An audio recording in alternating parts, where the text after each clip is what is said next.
Tourism in Nebraska is at an all-time high, according to data from Visit Nebraska. First Alert 6 reporter Johan Morin took a look at the numbers and shows us what the state is seeing so far.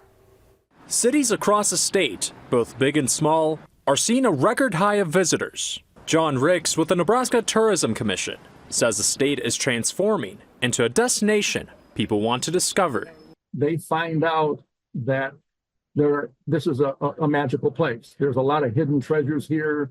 We have wide open spaces. We have cool metro areas, cool urban areas, and it's all very affordable. It's all very accessible. Data from Visit Nebraska shows visitors' spending grew from $3.5 billion in 2019 to a record $4.6 billion in 2023. Rick says overnight stays are driving the increase. Those are up 311,000 year over year, with 76% of visits from out-of-state guests. When you go somewhere, you stay in a hotel, what do you have to do? You have to eat, stay for a couple of days, you have to eat 3 meals a day. You're certainly going to go find an event or something exciting to, or to tour or whatever.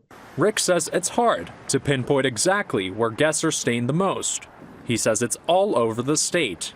Since 2022, Omaha has seen 14.2 million visitors. About 36% are coming for meetings, for conventions. About 25% come to visit their friends and family, and the other is for business.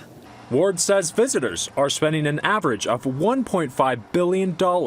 They're leaving their money here, and all that money spent with all those businesses means there's jobs. Ricks and Ward can also agree as the state gets more visitors, we'll continue to see more development. They are meeting demand with those new properties. It gives us additional product to promote, and so it's very fun for us to see. In Omaha, I'm Johan Morin, First Alert 6. That's some good news for us for sure. Visit Omaha tells us visitor spending supports 15,000 jobs here in the metro. Those visiting come from cities like Kansas City, Des Moines, and Sioux Falls.